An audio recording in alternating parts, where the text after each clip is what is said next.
Assalamualaikum warahmatullahi wabarakatuh. Saya Isra Haryati, calon guru penggerak Angkatan 4 Kabupaten Grobogan. Program guru penggerak yang telah dicanangkan oleh Kemendikbudristek merupakan program yang dianggap berhasil membawa perubahan kepada siswa. Selain membawa perubahan kepada siswa, program ini juga membawa perubahan terhadap diri saya, baik dalam segi pengetahuan dan juga keterampilan, sehingga potensi yang ada pada diri saya ingin saya kembangkan semaksimal mungkin sebagai guru. Nah, sesuai dengan peran guru penggerak, bahwa guru penggerak adalah pemimpin pembelajaran. Saya menyadari bahwa sebagai pemimpin pelajaran itu tidaklah mudah. Guru harus bisa mengambil keputusan-keputusan yang tepat.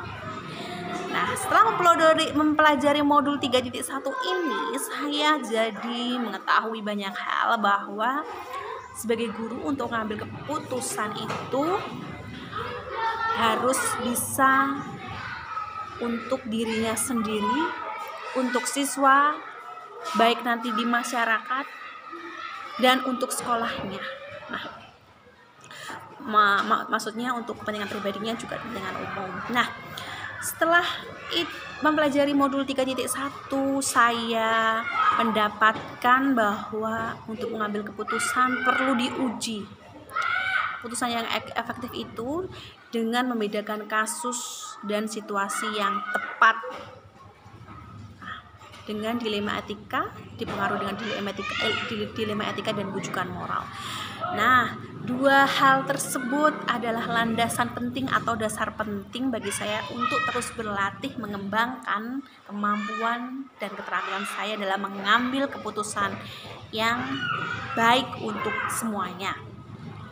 Nah, keputusan itu juga akhirnya akan membawa konsekuensi atau memiliki konsekuensi, dan untuk itu saya harus mengikuti pola berpikir dan keputusan-keputusan itu intinya baik untuk semua. Nah, selanjutnya untuk langkah penerapan ke depan sebagai pembelajaran, saya akan berusaha untuk mentransfer dan menerapkan pengetahuan dan pengalaman yang sudah saya dapatkan pada program guru penggerak ini. Yang pertama di kelas saya sendiri, terus kemudian di lingkungan sekolah saya, dan saya bisa mengimbaskan di sekolah lain dengan melalui beberapa langkah yang ingin saya lakukan. Langkah pertama, saya ingin menyusun program guru penggerak yang akan saya lakukan. Saya list dulu. Kemudian program yang kedua, tentunya saya harus berkomunikasi dengan kepala sekolah untuk menyampaikan program-program yang mungkin akan saya lakukan. Saya, Pak, Bu, ini yang akan saya lakukan, baik di kelas saya sendiri atau nanti bisa kolaborasi dengan rekan sejawat. Kemudian yang ketiga, saya akan membagikan apa yang sudah saya dapatkan pada program guru penggerak. Yang pertama di komunitas praktisi di sekolah kita, saya dulu. Saya bagikan secara terbatas dulu. Kemudian sebagai kegiatan pengimbasan di rekan-rekan guru melalui forum KKG yang sering saya lakukan, itu saya sudah beberapa kali melakukan sosialisasi tentang program guru penggerak, yang materi-materi yang saya dapatkan baik dari LMS maupun dari fasilitator dan instruktur. Nah, itu sudah saya lakukan berkali-kali pada kegiatan KKG, setidaknya sharing ilmu. Nah, langkah keempat, saya akan mengajak teman-teman sejawat yang ada di sekolah saya untuk berkolaborasi dengan saya, menerapkan prinsip-prinsip pengambilan keputusan yang efektif yang sesuai dengan apa yang ada di modul 3.1 ketika saya berada di dalam situasi dilema etika. Saya sedang galau, saya mengajak teman saya untuk berkolaborasi. Nah, dan dilema etika ataupun bujukan moral mungkin yang saya alami. Nah, dan prinsip coaching saya terapkan dalam hal ini. Saya beberapa kali melakukan praktek coaching yang benar-benar ada kasus yang ada di sekolah saya. Seperti kemarin ada di kelas saya sendiri, itu ada kasus yang melibatkan siswa dan orang tua yang akhirnya datang ke sekolah. Memang benar-benar ini real kejadian, langsung saya coaching siswa yang bersangkutan karena menurut saya ini berhubungan sekali dengan karakter. Nah, dan insya Allah sudah berhasil dalam hal ini. Nah, langkah kelima itu mencoba menyampaikan ilmu dan pengetahuan ya dalam mengambil keputusan. Maksudnya ilmu yang kita dapatkan benar-benar diterapkan dalam pengambilan keputusan, step-step yang kita lalui. Dan ini memang melalui proses coaching juga, dan itu kemarin sudah saya lakukan 1 kali dan kelanjutannya akan saya lakukan lagi. Sedangkan langkah-langkah dalam pengambilan keputusan setelah mempelajari modul 3.1 tentang pengambilan keputusan sebagai pemimpin pembelajaran, ke depan apabila saya dihadapkan pada situasi atau suatu permasalahan, maka langkah-langkah yang akan saya lakukan dalam mengambil keputusan itu adalah yang pertama, saya terlebih dahulu menganalisis atau menelaah apakah masalah yang saya hadapi itu termasuk dalam dilema etika atau bujukan moral. Kita analisis dulu. Langkah kedua, menentukan paradigma apa yang ada pada masalah tersebut.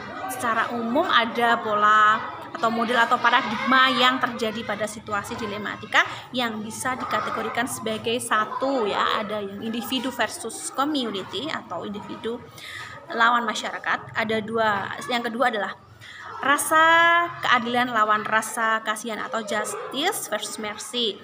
Dan yang ketiga ada kebenaran lawan kesetiaan atau truth versus loyalty. Dan yang terakhir adalah ini ada jangka pendek dan jangka panjang atau short term versus long term. Nah, ini jadi saya menentukan dulu melalui 4 pola itu. Nah, langkah ketiga yang akan saya lakukan adalah menentukan prinsip yang akan digunakan dalam pengambilan keputusan tersebut. Prinsip-prinsipnya yaitu ada yang berbasis berpikir hasil atau end-based thinking. Hasil akhirnya di belakang. Terus ada yang prinsip berbasis rasa peduli atau care-based thinking, peduli empati ya. Dan terakhir adalah yang berbasis berpikir dengan berbasis peraturan atau rule based thinking. Nah, setelah langkah ketiga itu saya lakukan, langkah keempat saya adalah selanjutnya saya akan menguji keputusan yang akan diambil dalam 9 langkah pengambilan keputusan. Nah, langkah-langkahnya 1, menentukan nilai-nilai yang bertentangan dengan permasalahan yang saya hadapi. Yang kedua, menentukan siapa saja sih yang terlibat dalam situasi tersebut. Seperti kemarin tuh ternyata ada 1 anak yang dibully dan yang terlibat ternyata banyak sekali. Saya kaji dulu, saya uji dulu. Oh, yang terlibat ternyata ada 7 orang dan pertama tidak mengakui hal tersebut, tapi saya berusaha untuk melakukan coaching. Kemudian 3, menentukan fakta-fakta yang relevan dengan situasi tersebut. Apakah yang dikatakan mereka itu benar-benar sesuai fakta atau hanya opini aja. Kemudian yang keempat ini melakukan uji skala besar ya, maksudnya uji salah benar. Dan di sini ada 1, melakukan uji legalnya, yaitu menentukan apakah ada aspek yang ada pelanggaran hukum nggak di sini. Kalau kasus kemarin tuh sepertinya ada pelanggaran hukum, tapi masih skala bisa dibicarakan dengan kekeluargaan. Terus menguji uji regulasi, menentukan apakah ada pelanggaran peraturan kode etik profesi dalam kasus tersebut. Tidak, karena ini di siswa yang melakukan pelanggaran. Terus melakukan uji intuisi, yaitu menentukan apakah ada yang salah dalam situasi tersebut berdasarkan perasaan dan intuisi. Nah, ini memakai perasaan kita. Terus melakukan uji publikasi, ini seperti menguji mengambil keputusan yang dipublikasikan di halaman depan koran. Dengan arti ini kalau memang tidak perlu dilakukan, sepertinya tidak harus dilakukan kalau menurut saya. Nah, itu tadi menentukan uji benar dan salah ya. Nah, sekarang langkah yang selanjutnya menentukan paradigma yang terjadi pada kasus yang dihadapi. Paradigmanya apa? Bisa individu atau lawan masyarakat karena orang tua terlibat dalam hal ini. Betul sekali, setelah saya pilah-pilah. Nah, Terus menentukan prinsip yang akan digunakan, saya berusaha menentukan prinsip yang akan saya gunakan itu apa, berbasis akhir atau berbasis rasa peduli, empati, karena saya kasihan sekali dengan anak yang dibully. Nah itu termasuk yang ini bertentangan ya sistem sebenarnya dengan hati. Menentukan penyelesaian yang kreatif untuk menyelesaikan masalah tersebut itu dengan opsi trilema. Apakah ada opsi dalam artian ada hal-hal yang penyelesaiannya itu nggak harus melulu di dalam situ, ada penyelesaian yang kreatif dan mungkin bisa diterima semua pihak. Menentukan putusan yang diambil, nah ini memang agak sesuatu yang agak sulit. Putusan yang diambil harus bisa tadi sesuai dengan modul 3.1 pengambilan keputusan dalam pembelajaran. Terus kemudian direfleksi atau dilihat kembali apakah keputusan yang diambil itu sudah tepat, merefleksikan hal-hal yang terakhirnya itu, merefleksikan. Nah kemudian selanjutnya komitmen dan implementasi.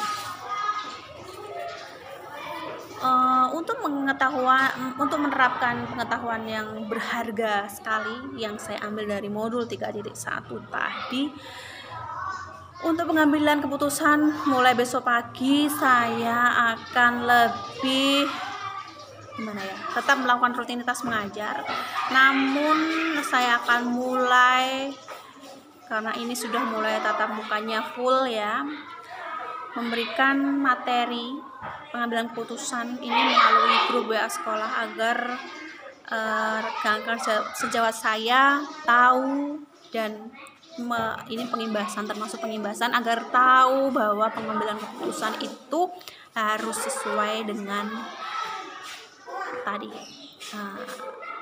ada beberapa step yang harus dilakukan. Nah, dan bagaimana penerapan prinsip-prinsip itu untuk pengambilan keputusan yang tepat, gitu. Dan dalam menjalankan keputusan sebagai pemimpin pembelajaran, tentunya saya tidak bisa berdiri sendiri. Saya masih membutuhkan kolaborasi, membutuhkan pengalaman-pengalaman baru yang mungkin kasusnya berbeda, nanti bisa sebagai kita referensi dan sebagai belajar juga, berlatih juga untuk mempertajam intuisi saya dalam memandang suatu permasalahan. Jadi nggak gerusa-gerusu, tidak tergesa-gesa. Dengan cara terus berlatih, menerapkan. Jika ada kasus, saya berlatih menerapkan langkah pengambilan dan pengujian keputusan tadi. Kalau sering menerapkan, insya Allah ya mudah. Itu saya membutuhkan rekan-rekan sejawat saya untuk sebagai teman sharing atau teman diskusi agar keputusan yang saya ambil itu benar-benar sudah dianalisis, benar-benar tepat dan benar. Selain itu, saya juga akan mengkomunikasikan hal tersebut kepada kepala sekolah, dan sebenarnya sudah sering sharing gitu. Ada kasus seperti ini Bu, saya melakukan ini. Nah, saya rasa cukup dari saya sebagai demonstrasi kontekstual pada modul 3.1 itu yang bisa saya sampaikan. Oh iya, sebelumnya ada rencana program yang akan saya lakukan. Mungkin akan besok akan saya langsung sharing dan kolaborasi dengan teman sejawat dalam pengambilan keputusan. Itu saya jadwalkan besok hari Selasa tanggal 22 Mei 2022. Terus yang kedua, mengkomunikasikan program pada kepala sekolah hari berikutnya, hari Rabu. Kemudian mensosialisasikan kepada semua dewan guru. Selain itu secara luas itu hari Kamisnya. Dan kemudian yang melakukan pertemuan dengan komunitas praktisi di sekolah, atau nanti kalau ada kegiatan KKG saya juga akan sharing hal ini agar pengimbasannya lebih luas. Nah, karena hari Sabtu lokakarya yang kelima, jadi hari Jumat saya cukupin jadwalnya seperti itu. Oke. Nah, Bapak Ibu, saya rasa cukup sekian dari saya tentang pengambilan keputusan sebagai pemimpin pembelajaran. Saya rasa cukup sekian dari saya. Wassalamualaikum warahmatullahi wabarakatuh.